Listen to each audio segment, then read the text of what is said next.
각 정당의 의원들이 모여서 현 시국에 대해서 입장을 가감없이 논하는 그런 시간입니다. 썰전 스페셜 여야의 밤 시간입니다. 자, 오늘도 말이죠. 각 당의 이제 초선 의원들, 오늘도 공교롭게도 초선들만 모셨습니다. 정당 의석 순으로 소개를 하겠습니다. 자, 이분은 이제 초선이신데 아우라는 한 2, 3선 되는 것 같아요. 네. 공군소령으로 예편하셨고요. 국방부 대변인을 거쳐서요. 지금 ICBM을 발사하는 등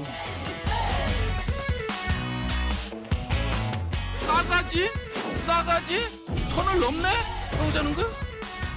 국회, 국방위를 주름잡는 일명 부승사자라고 불리고 있습니다. 더불어민주당 경기 용인시 평의 부승찬 의원님 나오셨어요. 예, 반갑습니다. 예, 반갑습니다. 오늘 이제 첫 출연인데 워낙 희성이에요. 그래서 세븐틴의 부승과 해서 부승 갔단 말이죠. 그래서 먼 인척, 친척?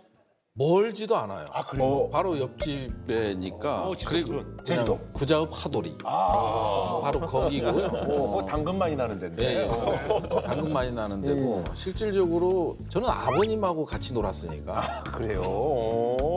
부승관 오빠 팬들이 이렇게 뭐 그런 건 없죠? 네, 없어요. 아, 그거 만들어야 되겠어요. 그래, 근데 저 아이돌 팬들이 그럴 거야. 제발 우리 오빠 아는 척 좀 하지 마세요. 연예인들이 이제 정치권에 엮이면 또 정치인이야? 막 이러면서 힘들다. 근데 뭐 같은 학년이니까. 같은 삼촌. 아 그러네 동생이구나. 그래요. 제가 보니까 이게 아우라가 좀 있으신 게 이 국회의원 보좌관을 19, 20대 때 이제 하시고 22대 때 이제 용인시 평에서 진짜 거기 851표 차. 야. 원래 국민의힘에서 이 경기도 지역구 랭킹 매기면은 용인병이 4번째로 유리한 곳. 그러니까 수지잖아요. 우리가 수지라고 부르는 거. 그러니까 후보들도 많이 와요. 국힘 쪽에서는. 아, 그래요. 근데 예전에 이제 공군에 계실 때 네. 북파 공작 대장으로 활동했다. 네. 오호. 야. 그냥 대외적인 멍칭은 빵빵 산업 사업부장. 그러니까 요원이셨네 진짜. 아, 요원은 아니고요. 어쨌든 요원들의 대장 아니에요. 아, 그렇죠. 거기 대장에서 루트 개척하고 이제 목표 정하고. 험한 일 하신 거 아니야, 그러니까. 북한도 갔다 오셨어요. 아이, 거기 안 가요. 어떻게 가 북한을. 근데 북한에 가기 위해서 엄청난 양의 훈련들을 시키죠. 그러면 이제 뭐 칼 던지고 표창 던지고 젓가락 던지고 그다음에 이제 일종의 뱀 같은 거 있잖아요. 뱀? 뱀과 친숙해져야 되거든요. 그래요? 왜냐면 먹어야 되니까. 생존에 많이 하는 게 닭하고 토끼하고 뱀. 아, 그래요? 네. 그래서 이제 제가 뱀을 사러 갔는데 이제 국가 예산으로 사다 보니까 영수증을 안 끊어주잖아, 땅꾼들이. 그래갖고 예산 감사 때 엄청 고생했어요. 간이 영수증이라도 끊어주라. 그랬더니 이제 감사관들이 아니 공작대장 먹었으면 먹었다고 하지. 친하게 간이 영수증 끊고 왔냐고. 하여튼간에 영수증 처리가 제일 어려우셨네. 어렵죠. 땅꾼들은 간이 영수증. 아니, 그럼 저기 본인도 저기 뱀을 많이 드셨겠어요? 아니요, 저는 안 먹었어요. 역시 연예인과. 우리 그리고 김성우 형 같은 분이 저기 계엄 전에 그저 여인형 전 방첩사령관한테 문자를 받았어요? 여인형이 저한테 보냈겠어요. 그게 아니고 제가 이제 국방부 현안 질의할 때 국정감사하고 막 이제 여인형하고 각을 세웠죠. 자료 요구는 하면 왜 자료 요구에 대한 일체 답변을 안 줘요? 저희는 정보 수사기관의 특징을 고려해서 계속 그렇게 해왔습니다. 계속 그렇게 해온 그러나 건 아니 정보위 잠깐만요. 비공개를 원칙으로 잠깐만요. 정보위에서는 충분히 잠깐만요. 자료를 제출하고 있습니다. 멈춰주세요. 지금 뭐 하시는 겁니까? 의원님 왜 고함을 지금 뭐 하시는 거냐고 여쭙고 있어요. 제가 질의하잖아요. 제 질의 시간이잖아요. 의원님 왜 고함을 치십니까? 야, 근데 제가 뭐 보좌관도 하고 그다음 대변인도 하면서 이 국방위에서 저렇게 당당하고 뻔뻔한 장군을 못 봐봤어요. 처음 있는 일이거든요. 뭐 영상 같은 것도 좀 돌기도 하고 그랬었는데. 네, 저는 이제 계엄을 2024년 6월 9일 날 페이스북에 올렸거든요. 계엄은 반드시 일어날 것이다 해서 올렸었는데 예측을 하고 올렸는데 그때는 병 취급을 받았지만 이 방첩사를 안 막으면 안 된다. 방첩사만큼이라도 내가 제어해야겠다. 그런 과정 속에서 방첩사법을 제가 제정을 했어요. 정치적 중립을 지켜야 되는데 니네가 자꾸 나서니까 이거 안 되는 거다. 그래서 처벌 조항을 넣어서 방첩사법 제정했는데 국방부랑 국민의힘 법안소위 의원들의 반대로 이제 실패했지만 그거 했죠. 그다음에 방첩사 예산을 30% 삭감을 시켰어요, 제가. 그런 과정 속에서 교대역에서 식당에서 여인형과 그 후배 장군들이 만난 거예요. 거기서 이제 부승찬 가만 안 두겠다. 얘. 가만 안 두겠다. 아, 기다려봐라. 이제 곧 세상이 바뀔 것이다. 그걸 들었던 사람이 이제 문자를 보내주니까 전했구나. 그래서 이거는 기념이잖아요. 이 캡처를 딱 떠놓고 야, 이거 내 기념으로 갖고 있어야지. 그래서 곧 세상이 바뀔 것이다라는 표현이 11월 25일이니까 그러고 나서 일주일 있다가 경험이 이루어졌잖아요. 그래서 저는 A급 대상자는 아니지만 여인형의 A급이었다. 그 정도는 여인형의 A급이었다.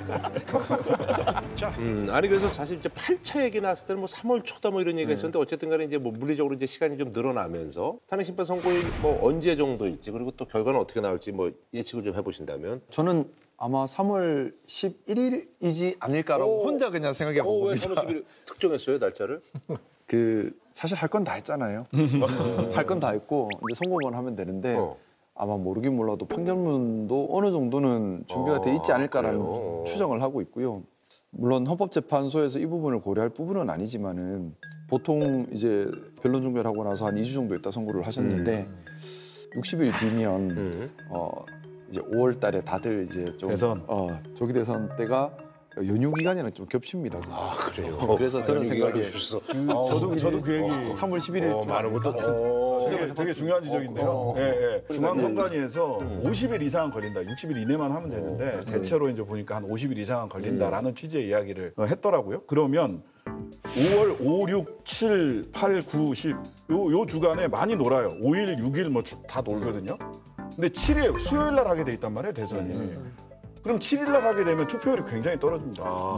그러면 그 전주인 4월 30일 날 아니면 더 늦춰서 14일 날 대선을 할 수 있게 결정을 해주든지 둘 중에 하나일 거라고 봐요. 그래요. 예, 그러면 저도 비슷하게 11일? 늦어도 3월 11일, 12일 사이에는 하지 않겠냐. 특히 헌재 공격하는 거 저는 굉장히 문제라고 보는데요.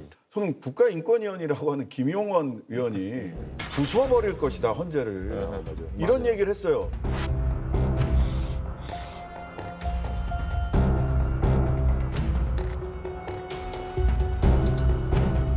그런 발언하는 거 이거 굉장히 반헌법적이고 인권위원으로서 할 수 있는 일이냐라고 인권위원회에서 얘기를 했더니 그거는 비유적 표현일 뿐이다라는 취지로 얘기를 해요.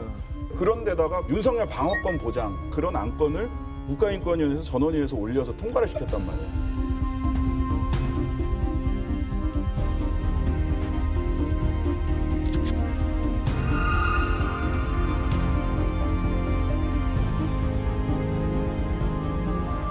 말도 안 되는 얘기란 말이에요. 굉장히 비겁하고 그다음에 국가인권위원회 자체 존립 근거를 아주 박살을 낸 건데 저는 중요한 게 뭐냐면 그날 내란 목적 비상계엄 선포 때문에 국민들의 인권이 어떻게 침해됐는가 이거 직권조사하자는 안건도 올라갔어요. 부결됐습니다. 그다음에 그때 부당한 명령을 받고 그 현장에 출동했던 군인들의 이 인권 피해 무한정 결정을 안 하고 홀딩을 시켰습니다.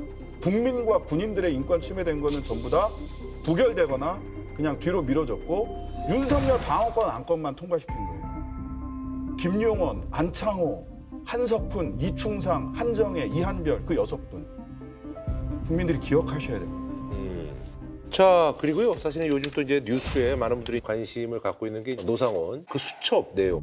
그 수첩에는 알려진 것보다 훨씬 많은 사람의 이름과 숫자까지 적혀 있었습니다. 정치뿐만 아니라 사법부, 언론계, 문화계, 전직 운동선수까지 500여 명이 담겨 있다는 점이 깜짝 놀랄 만한 소식이었는데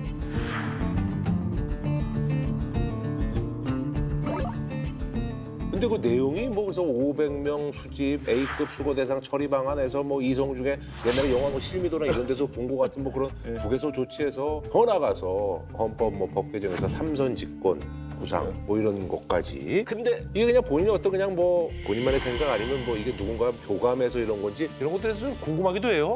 아니 대한민국에 별단 사람이 작전을 짜는데 작전의 수준이라는 게 삼국지나 아니면 그 옛날 역사 속에 있었던 일에서 모티브 따온 것 같은데 근데 이거를 현실에서 하려고 했다는 게 저는 좀 이분이 망상가였다라는 생각이 좀 들고요. 제가 봤을 때는 그냥 망상 속의 소설이다 이런 생각은 안 들고요. D-1일 D1 그다음에 D+11, D+11에서 50일 뭐 이렇게 하고 지휘소는 과천에 두고 전국에 5개의 수집소를 만들어내고 뭐 이런 것들이 너무 구체적이에요. 그리고 이제 또 하나는 HI다라는 게 아니 계엄을 하는데 은밀 침투 부대, 북파 부대를 국내 정치로 끌어들일 이유가 1도 없거든요.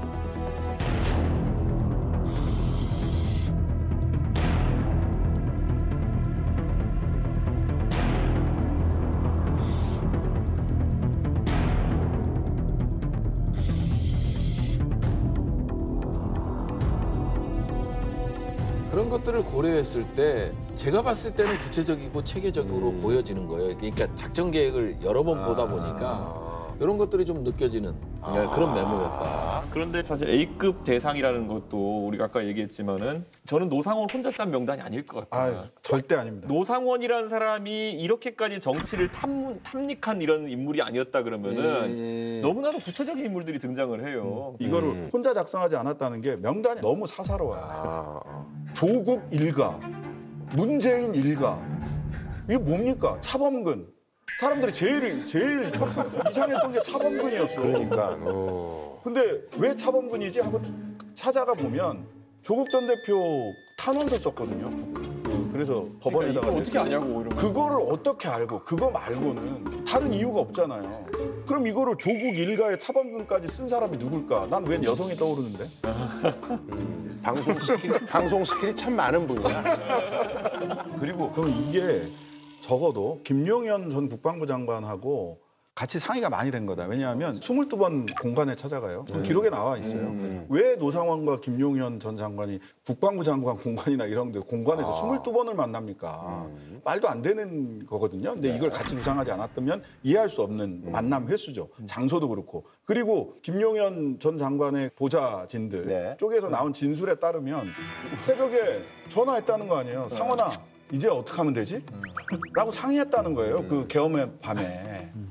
어찌 보면 김용현과 노상원의 사이는 거의 동지적 공범 그리고 책사와 실행자 이런 관계 아니었을까 싶고요. 그래서 저는 이거를 이제 뭐 불명예 제대하고 나서 안산에서 그렇게 이제 생업을 살았기 때문에 그렇죠. 다시 나란 일을 할 수 있냐라고 계속 물어봤다잖아요. 본인이. 군산 내려가지고 계속 나도 다시 나란 일을 할 수 있어요? 라고 물어봤다더라고요.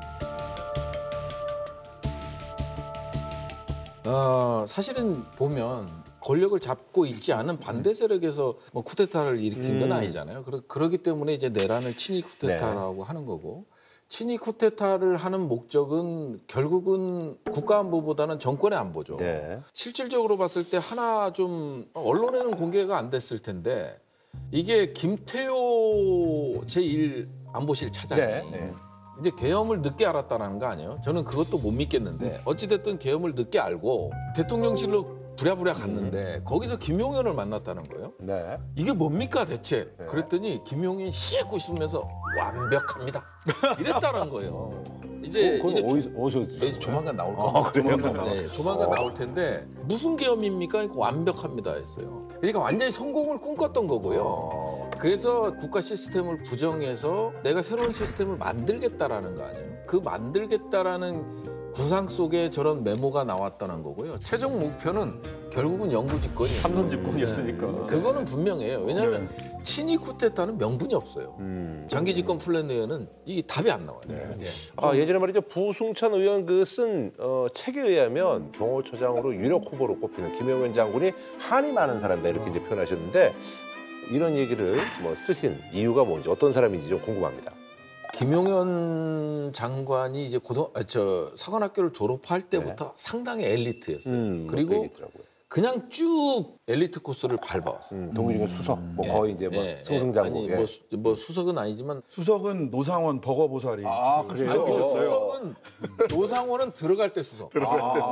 입학할 때 수석인 거고 그다음에 김용현은 한 7, 8회 정도 한 것 같아요. 나름 다 나올 그래서 때 엘리트들. 엘리트들이죠. 육군 사관학교장을 상업 받고 나왔으니까 그러면 8명인가 9명 받는데 안에 들어간 거거든요. 그래서 상당히 엘리트였고 그다음에 잘 나갔어요. 그러다가 이제 17사단 사단장을 할 때 병장이 익사를 합니다. 익사 사건이 발생하는데 이거를 병장을 영웅화하는 걸로 이제 탈바꿈을 시켜요. 이제 그러면서 그 과정 속에 또 연대장, 지금은 여단장인데 연대장하고 이제 법적 소송전까지 벌어지는 결국 대법원에서 무죄가 나왔죠. 근데 이 사건으로 인해서 아직 대법원의 확정 판결이 나오지 않고 있고 그러다 보니까 사상장군을 진급을 못 시키는 거예요. 그다음에 자기보다 한참 아래라고 생각하는 동기생인 임모영을 사상장군을 시켜버려요. 그러면서 이제 박근혜 정부에서 시켰는데 이게 너무 억울한 거야, 본인은. 진짜 한민구 장관, 박근혜 정부 시절 마지막 국방장관 한민구한테 가서 개뿔하고 그다음에 했다 그러더라고 네. 선배한테. 그다음에 이제 문재인 대통령으로 넘어오면서 송영무 장관한테도 그냥 막 로비를 엄청 한 거예요. 자기 진급시켜달라고. 근데 결국 안 됐거든요. 그래서 정말 그때부터 한이 많았는데 그 한풀이를 어떻게 했냐면요. 통상적으로 보면 국방부 장관은 거의 사성장군 출신이에요. 거의 대부분이 사성장군 출신이었는데 이 김용현은 사성장군이 안 낸 거에 대한 그 한이 있구나. 한이 있어요. 그래서 한이 많은 사람. 그러다 보니까 국방부 장관을 자기 꼬봉 같은 사람을 안 치는 거예요. 그래서 뒤에서 조정을 해. 이종섭, 런종섭이라는 이종섭 삼성장군이죠. 신원식도 자기보다는 1년 선배지만 삼성장군. 그래서 사성을 안 한 치고. 사성장군은 저 먼 남미부터 시작해서 중동 이런 데 대사로 보내버려요. 그러면서 이제 쪽지를 주는 거죠. 야, 얘 진급시켜. 얘 진급시켜. 그러는 과정에 곽종근 사령관이 4차 진급을 삼성장군을 단단 말이에요. 우리 군대에서는요, 2차 진급까지는 그냥 2차까지는 해볼 만하다. 그러니까 3차부터는 포기하거든요. 후배들이 올라오고 하니까. 이게 그러다 보니까 이제 곽종근 사령관 같은 경우 포기했던 사람 아니에요. 4차에 삼성장군 진급시킵니다. 그래서 가스라이팅을 계속 하는 거예요. 대통령한테 이제 데리고 가서 대통령이 요리해주고 김용인이 뭐 충성을 다할 군인들입니다 이러고 하니까 아니 어느 정부가 삼성장군을 데려다가 밥 해주고 폭탄주 먹이고 이럽니까? 거기다가 이제 부정선거와 관련된 극우 유튜버 계속 유튜브 방송 계속 보내고 이런 것들을 곽종근 사령관 만났을 때 들었던 얘기거든요. 그래서 제일 지금까지도 이제 풀리지 않는 게 그런 거라는 거예요. 왜 자기를 삼성장군을 시켜줬냐. 정말 나를 쓰고 버리려고 했던 거냐. 이거에 대한 한탄이 좀 있더라. 곽종근 전 사령관이에요. 예. 운동 많이 하시네. 아유, 네. 독보적이네. 네.